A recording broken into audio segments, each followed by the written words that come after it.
"Don't jump," said a struggling CEO, pulling the pregnant girl from the roof. She turned out to be. The rain fell hard, relentless, soaking every inch of the city that sparkled below like a dream too far out of reach. Neon signs blinked through the downpour, casting fleeting reflections on the glass facade of the Wexler Tower, a monument to power, wealth, and legacy. But none of that mattered to the young woman standing on the edge of its rooftop.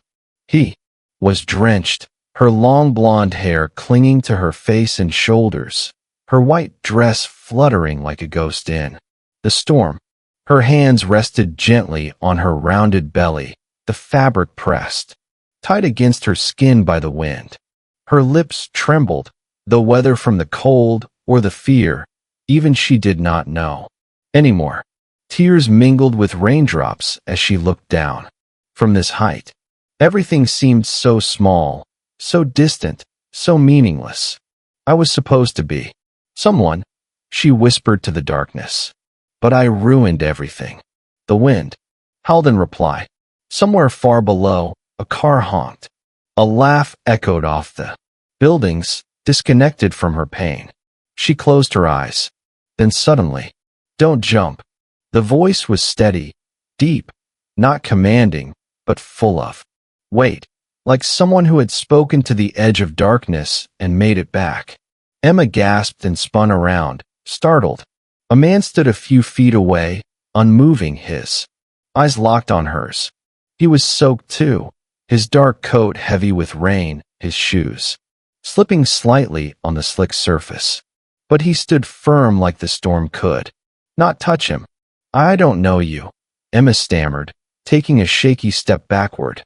Her heel teetered dangerously on the ledge. "I do not need to know you," the man said calmly. "But I know that look. I have worn it before." His voice was low and growly, but not harsh.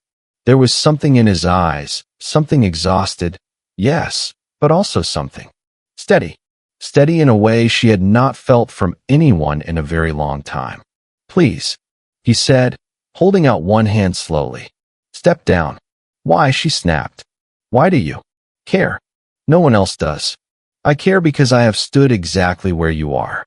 Maybe not here, not this building, but right there in that same kind of pain." His voice cracked slightly, but he didn't look away. "I thought the world was finished with me, too." Emma shook her head, a bitter laugh escaping her lips. "You don't understand. I'm not just sad. I'm not just having a bad day. I've lost everything. Everyone, my family, my future. They all think I am a disgrace." "Then they are wrong," the man said gently. She stared at him through the sheets of rain. He did not blink. He did not flinch. "I do not even know your name," she said, her voice barely above the wind. "My name is Carter Hayes." "And what? You think saying a few kind words is going to save me?" "No," Carter said. "But maybe holding out a hand will stop you from falling." For 1 second, one suspended, fragile second, the world was silent except for the rain. Then Emma's foot slipped. "Emma." Carter lunged forward just in time. His hand gripped her wrist tightly, yanking her back from the edge with all the force he had. She stumbled into his arms, her breath ragged, her eyes wide with shock. Her knees gave out, and they both sank to the wet concrete, her body shaking uncontrollably as sobs tore from her chest. "I've got you," Carter whispered, holding her without hesitation. "You're not alone anymore." Emma buried her face into his shoulder, the storm raging around them. But something inside her, something small, fragile, and aching, had shifted. The ledge behind her was still there. So was the rain, the city, the shame. But so was he. And for the first time in what felt like forever, someone had reached out and pulled her back. Just a few months earlier, Emma Wexler's life looked perfect, at least from the outside. She was the golden girl of the Wexler Empire, eyes to one of the most powerful families in the country, with her soft blonde curls, radiant smile, and a life wrapped in privilege. Emma had everything most people only saw in magazines. Luxury, status, and access to a world few could ever touch. But deep down, she longed for something none of it could give her. Love. Real love.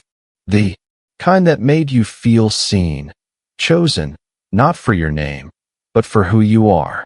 So when Logan Price walked into her life, all charm and charisma, it felt like the start of a fairy tale. He was handsome, confident, and seemed to see her not as Emma Wexler, but simply as Emma. He said all the right things, made her laugh, made her feel alive, and she wanted so badly to believe him. They met at a charity gala. He was a guest of a guest, someone from outside her world, which only made him more alluring. Logan wasn't rich, but he played the part well. Designer clothes, flashy cars, most borrowed or leased, and he always knew someone who could get him through the door. At first, her friends only murmured. He was a little rough around the edges, they said, but Emma dismissed it.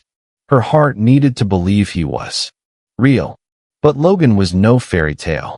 He was a skilled manipulator. He saw her loneliness, her hunger for connection, and used it.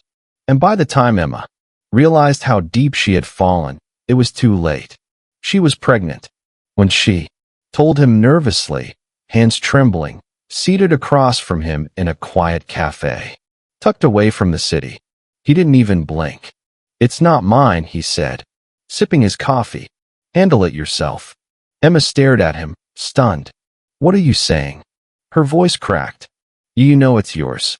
But he stood, tossed a few bills on the table, and offered a cruel smile. "Good luck, princess." Then he walked out. She sat frozen for nearly an hour.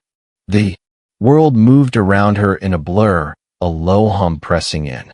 Her fingers rested on her still flat stomach as the weight of abandonment began to settle. But worse was still to come. When her parents found out, there was no concern, only rage. Her father, Richard Wexler, a man who built empires and broke rivals with a single sentence, looked at his daughter like she was filth on his shoes. "You've shamed our name," he said, voice cold. "You've disgraced this family." He never asked about her health or the baby, just insisted she disappear from the public eye until it could be handled.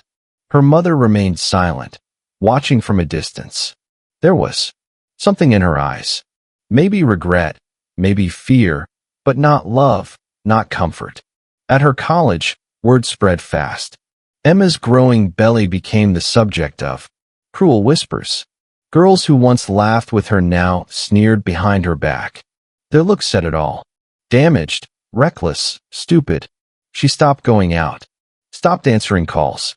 The house that once felt like a palace now closed in on her like a cage. And then one night, the sky opened with rain. Emma stood in her room, suitcase packed. She had stared at it for hours before zipping it shut. Her father was out of town. Her mother had locked herself away. No one asked where she was going. She descended the grand staircase in silence, heels echoing across cold marble. As she reached the door, she felt a presence.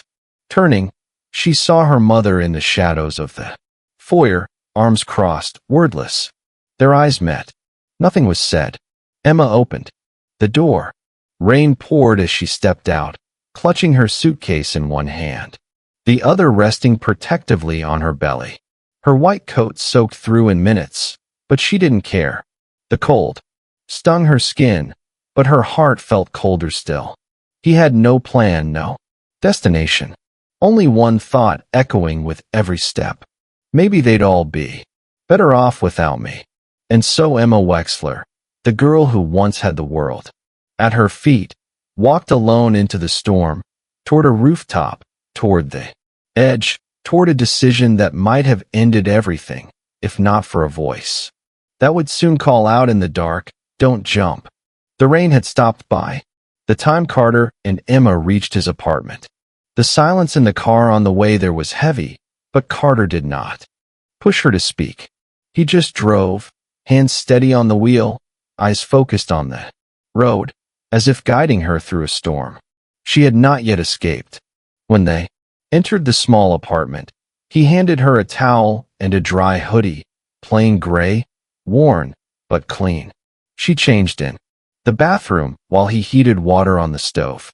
No fancy espresso machine, no marble countertops, just chipped mugs, a flickering light above the sink, and the quiet hum of something that felt safe. Emma stepped out of the bathroom slowly, the oversized hoodie hiding her frame, her damp hair brushed back. She looked around the room, surprised by its simplicity. A worn couch, books stacked in uneven piles on the floor, a single photo frame face down on the shelf. Carter handed her a mug. "Chamomile," he said. "Not exactly luxury, but it's warm." Emma accepted it with both hands. Her fingers still trembled. "You don't need to talk now," Carter said gently. "But you're safe here." She looked at him for a long moment, not sure what to say. Not sure she believed it, but she nodded. They sat in silence, the mug warm in her palms, the clock ticking softly on the wall. Outside, the city pulsed with life, but inside the room felt like a pause, a quiet space between storms. Carter Hayes had once lived in a very different world. He was not always the man with thrift store furniture and a second-hand car. A few years earlier, his name had appeared in Forbes and Wired. CEO of Nexera, a tech startup that had exploded in value within 18 months. Investors called him a visionary. Journalists called him the next Elon Musk. His parents finally looked at him with something like pride. He had built it from scratch with his best friend since college, Marcus Lane. Together, they had poured everything into it. Late nights, missed birthdays, ramen dinners, and whiteboards filled with sketches of a future they were determined to create. And then it happened. The betrayal. Marcus had sold Carter's shares behind his back in a quiet deal with one of the rival firms. By the time Carter realized, legal loopholes had already been pulled tight around his name. The board ousted him. Investors turned cold. Overnight, he went from being a rising star to a cautionary tale. The fall was fast, and it was brutal. He lost the company, his home, his circle of friends. The press had a field day. Carter Hayes, the golden boy who burned too bright. He still remembered one headline that haunted him most. When loyalty isn't mutual. He disappeared after that, packed up what little dignity he had left, and moved to a quieter part of the city, far from tech conferences and shareholder meetings. He took on consulting gigs here and there. Nothing permanent, nothing that tied him too close to anyone. The worst part was not the money. It was the silence. The silence that came when the phone stopped ringing, when no one checked in, when the world simply moved on. But over time, Carter learned how to live without the noise. He read more, cooked for himself, took long walks, sat alone without feeling empty. He had rebuilt something. Maybe not success, but stability, quiet, strength, perspective. And now sitting across from a girl who looked like she was drowning in grief he knew too well. Carter felt something shift again, something familiar. He did not ask her for details. He did not need to. Her eyes told a story. He had lived in another shape, another form. He knew what it felt like to fall. And now maybe, just maybe, he could help someone else stand again. The first few days were quiet. Emma stayed, not because Carter asked her to, or because she had nowhere else to go, though she didn't. She stayed because for the first time in months, no one demanded anything of her. No expectations, no judgment, just space and stillness. In the mornings, she began helping around the apartment almost instinctively. She swept the floor while Carter typed on his laptop, washed dishes after dinner. It was not out of obligation or guilt. It was simply something to do, something that made her feel useful. Carter noticed, but never said a word. Instead, He responded in quiet ways. One morning, she opened the door to her guest room and found something leaning gently against the frame, a worn paperback titled Raising a Child on Your Own. There was no note, no explanation, just the book. She stared at it for a long moment before picking it up. That same day, she found a peanut butter and banana sandwich wrapped in wax paper beside her water glass. She had mentioned that combination once. Offhandedly, Carter had remembered. It was such a small thing, but it meant everything. Later that week, she noticed he had started taking longer walks across town to the one bakery that still sold the specific kind of sourdough rolls she could keep down when her nausea was bad. He never said anything, never asked for praise. He just placed the bag on the counter like it was nothing. It was not nothing. There, conversations remained light. Books, music, the odd neighbors across the hall, nothing heavy. But beneath the surface, there was a quiet understanding. Carter never asked what had happened. Emma never asked about the photo frame on his shelf, still face down, but they saw each other, not as the world did. Not as scandal or failure or shame, but as two people who had lost something and were learning how to live in the after. Then one night, the silence broke. Emma had gone to bed early. Rain whispered against the windows. She lay curled on the mattress, hands on her belly, eyes wide open, and something inside her cracked. A sob escaped, raw, sudden, from somewhere deep. She tried to stifle it, but it was too late. Carter heard. He stood outside her door, listening. The apartment was still, save for the sound of her muffled crying. He didn't knock, didn't open the door. Instead, he slowly sat down, his back against the wall. For a long moment, he said nothing. Then softly asked, if only the space between them needed to hear. I won't fix you, he said, but I'll be here until you can fix yourself. Emma froze. Tears still streamed down her cheeks, but the trembling stopped. Her breathing slowed. The darkness around her felt less loud, less alone. She pressed her forehead to the pillow, eyes shut tight. She didn't reply. She didn't need to. His words had already wrapped around her. Not warm with hope perhaps, but steady with presence. A quiet promise, a reminder that sometimes the most healing thing is not being rescued, but simply not being left behind. Out in the hallway, Carter closed his eyes. He didn't know what would happen next, but he knew what it meant to be broken. And he knew deeply, unwaveringly, that no one should ever have to be broken alone. Morning sunlight streamed through the thin curtains of the apartment, casting a soft glow on the kitchen counter where Emma sat, laptop open, fingers hovering above the keyboard. Her face was calmer now, her eyes clearer. The exhaustion was still there, tucked into the corners, but something had shifted. She was rebuilding. Emma had enrolled in an online business management course a week earlier. She had done it quietly late one night after Carter had gone to bed, using a borrowed laptop and the city library's free Wi-Fi. It was not a dramatic decision. No thunder, no grand music swelling in the background. Just a slow, steady choice. One step toward becoming more than her broken past. No one in the class knew she was Emma Wexler, heiress to one of the largest family-owned corporations in the country, and she preferred it that way. Among strangers, she was just Emma, a young woman eager to learn, hungry for something more than survival. She applied for remote jobs at small startups under a different name, keeping her identity shielded. She did not want pity. She wanted purpose. Her first interview had gone terribly. Her voice had shaken. Her internet had cut out halfway through. But Carter had been waiting when she came out of the room, holding 2 mugs of hot cocoa. First interviews always suck, he said simply. Want to try again? And she did. He helped her refine her emails, showed her how to remove the over-apologetic tone she didn't even realize she was using.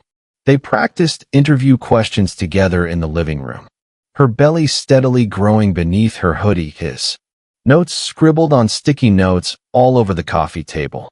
One night, she confessed, "I feel like I'm starting over at zero." Carter just nodded. "That's exactly where I started, too. Zero isn't the end. It's just a different beginning." And slowly, the doors began to open. Emma landed a freelance role with a small but promising health tech startup managing virtual schedules and investor correspondence. It was not glamorous work, but it was something she earned. Each email she sent, each spreadsheet she built reminded her of who she was.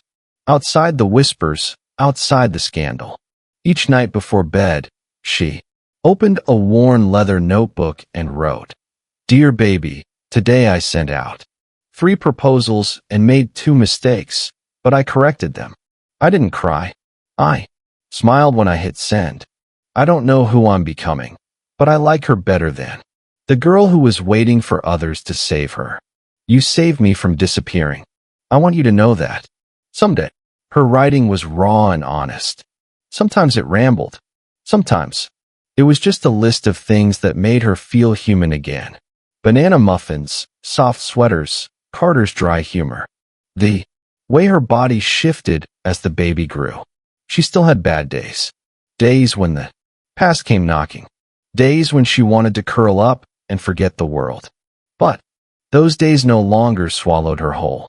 One morning, Carter found her asleep at the kitchen table, cheek pressed against a stack of printed slides. A pen was still in her hand, her notes scrolled in bright purple ink. He made breakfast quietly. When she stirred, he poured her a glass of orange juice and slid a sticky note across the table. "Your ideas make more sense than most boardrooms I've sat in." She laughed softly, cradling her belly as she read it. Emma Wexler, the girl once left for ruin, was no longer just surviving. She was learning. She was working. She was growing. Not into the version of herself the world once expected, but into someone stronger, softer, sharper. Someone who, despite everything, had chosen to return from the edge, and had done so not with a roar, but with a quiet, steady flame that refused to go out.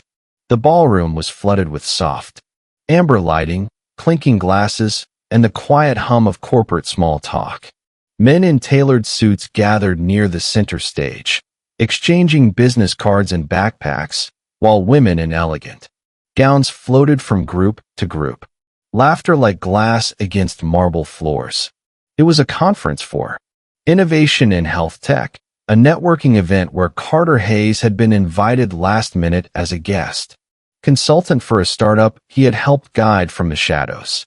He stood near the back, hands in his pocket sipping water. He had never liked these rooms, too loud with ego, too quiet with sincerity. But tonight something felt off. And then he saw him. Richard Wexler, impeccably dressed, stern posture, the kind of presence that did not need to speak to command a room. A lion among men. But Carter recognized something else in his eyes. Discontent, exhaustion, maybe, or simply the weight of a name too heavy to carry gracefully. Their eyes met. Richard's brow furrowed, as if searching his memory. Then recognition struck. He broke away from his conversation and approached Carter like a storm on polished shoes. "You," Richard said coldly. "I thought I might see you eventually." Carter said nothing. He remained still, his expression unreadable. Richard's voice dropped to a near growl. "You think you can just interfere in my family's business? Play savior to a girl who made a mistake she's too young to understand?" Carter tilted his head slightly, his tone calm. "Is that what you call it? A mistake? She's 22. She had everything. Future, reputation, a legacy to carry. And now," Richard shook his head as if the words disgusted him.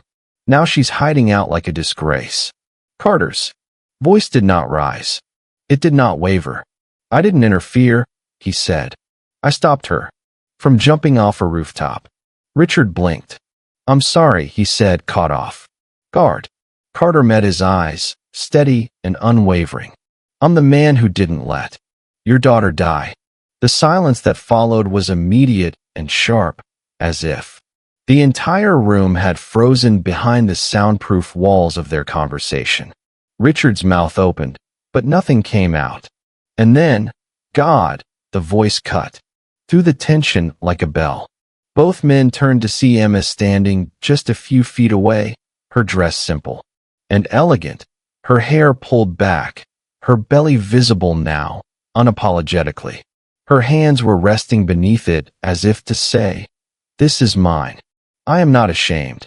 She walked toward them with the quiet strength of someone who had nothing left to lose. Richard's expression tightened. Emma, but she held up her hand. "No," she said firmly. Her voice did not tremble. "You do not get to speak first." She looked at her father, really looked at him for the first time in what felt like years. "You told me I brought shame to the family, that I destroyed everything you built." Richard glanced briefly at the people nearby, aware of eyes starting to shift toward them. Emma's voice softened, but every word landed like a stone. "But you were wrong, Dad. I didn't destroy anything. I survived something you'll never understand. I carried life when I felt dead inside. And this baby," she placed a hand over her stomach. "He saved me. He gave me a reason to keep breathing." Carter stood silent beside her, not as a shield, but as a witness. Emma looked around the room at the people who had once whispered her name in shame, and then back at her father. "I'm not here to ask for your approval," she said. "I'm here to tell you I'm not your disgrace. I'm your daughter, and I'm stronger now than I've ever been." Richard said nothing. For the first time in a long time, the powerful man looked small. His silence stretched long, filled with everything he could not say. And that silence, that was the sound of a wall finally cracking. Emma turned to walk away, Carter beside her, and no one dared say a word. The message came quietly. No apology, no grand gesture. Just a formal email from the Wexler corporate board signed by Richard Wexler offering Emma a 6-month probationary position in one of the company's lower-tier departments, community development initiatives. It was clearly a test, but it was a door cracked open. Emma stared at the screen for a long time before turning to Carter. "Do you think I should take it?" He looked at her, a softness in his eyes. "Only if you're ready to show them who you really are." She was. The office was different than she remembered. Gone were the boardrooms and skyline views. This space was tucked in the company's public outreach division, modest and overlooked. But for Emma, it was exactly where she needed to be. She started small, reviewing proposals, analyzing grants. But her mind, sharpened by months of rebuilding, saw more. She noticed patterns, gaps missed, opportunities, and one idea began to grow. One night, while their baby slept in the bassinet, Carter helped her give the idea form. "You're not just patching holes," he said. "You're rebuilding the foundation." Emma nodded. "I want to create something for women like me, women who were left behind." And so, Haven was born, a digital platform designed to support single mothers with emotional resources, financial tools, childcare connections, and mentorship. It was personal, bold, and it faced resistance. Some board members scoffed. "Too niche," they said. "Not our brand." But Richard didn't shut it down. He watched silently as Emma built her team, partnered with grassroots organizations, and brought the idea to life, rooted in real stories, real numbers, and unwavering resolve. Meanwhile, Carter had quietly returned to tech. After helping several startups behind the scenes, he accepted a strategic advisory role with an emerging AI firm. It was not flashy, but it mattered. Each evening he returned home in time to cook or rock the baby while Emma worked late into the night. Their life was no longer about survival. It had momentum. And then came launch day.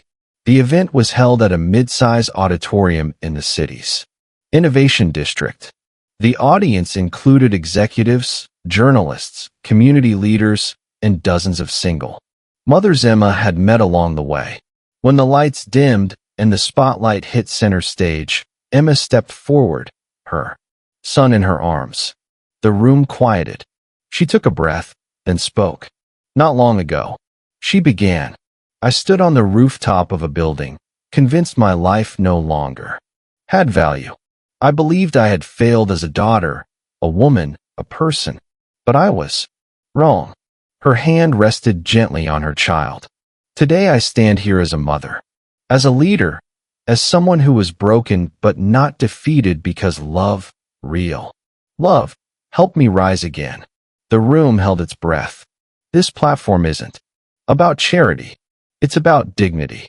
It's about giving women the tools to reclaim their lives, to remind them that motherhood isn't the end of a dream. It's the start of a new one. From the front row, Carter watched, his eyes full. Richard Wexler sat a few seats away, unmoving, but something in his expression had softened. Not quite approval, but something close. Mima stood tall, no longer the girl who ran from her name. She had reclaimed it on her own terms.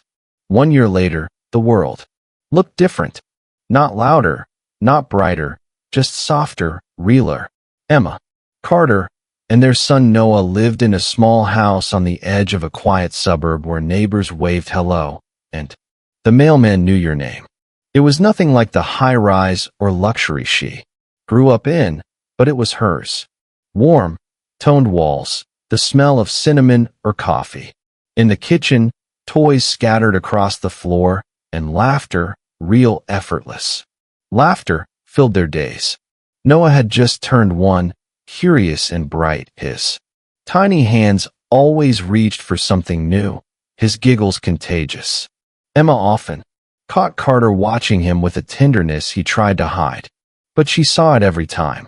Carter had planted a garden in the backyard, not because he loved gardening, he never did, but because Emma once mentioned she had dreamed of growing her own strawberries. Now, even the smallest sprout made her smile. They were happy, not in the curated online sense, but the quiet kind. The kind you feel in the slow golden hours when everything just fits. One Friday evening, as the sun dipped low, Carter asked Emma to take a walk. Noah was with the neighbor who adored babysitting, and the air held the soft scent of summer fading into fall. Instead of the park, Carter led her through the city, and then she saw where they were going. The rooftop, the same rooftop where it all began. The building had changed, renovated, sleeker, but the memory remained. The railing, the rain, his voice. He opened the rooftop door and stepped aside. Emma walked out slowly, heels tapping gently on the concrete. The sky burned gold. The city pulsed below, but here everything was still. Carter took her hand. You once stood here ready to let go, he said. And I once stood here, not knowing if I had anything left to give. She nodded, eyes brimming. But somehow we saved each other. Then he dropped to one knee. Emma gasped. From his pocket, a simple ring. No diamonds, no flash, just a band engraved inside with one word. Still standing, still here, still theirs. Emma Wexler. His voice, trembling. Will you marry me? She dropped to her knees too, laughing and crying as she wrapped her arms around him. Yes, she whispered. Yes, yes, 1,000 times. Yes. They stayed there holding each other as the sky turned from gold to violet. Later that week, on a quiet Sunday morning, the three of them sat on the living room floor. Carter built a tower, out of blocks. Emma sipped tea in one of his old t-shirts. Noah toddled toward them, unsteady but determined. Then, without warning, he looked up, smiled, and said his first word. Carter froze. The block dropped from his hand. Emma looked at him wide-eyed. Noah said it again, louder this time. Papa. And Carter broke. His eyes filled. He pulled Noah into his arms, burying his face into the boy's tiny shoulder. Emma watched, hand over her mouth. In that moment, every loss Carter had carried, his company, his title, his past, melted away, because now he had something more. He had a family. That afternoon, the three of them walked hand in hand beneath golden autumn leaves. The breeze rustled the branches. Sunlight streamed through in warm, flickering ribbons. Noah giggled, kicking at the leaves. Emma smiled at Carter. He gently squeezed her hand. No words were needed. They had already said everything. Sometimes, the narration whispered, it takes a broken soul to save another. And in doing so, both are made whole. If this story touched your heart, even just a little, this is what we do here at Soul Stirring Stories. We tell stories that heal, inspire, and linger in your soul. Because we believe every broken heart can beat again, and every lost path can still lead home. So if you felt the strength of love, the power of healing, or the beauty of hope after darkness, hit subscribe button to show your love, and stay with us for more stories that remind us you are never too far gone to be found. Thank you for watching.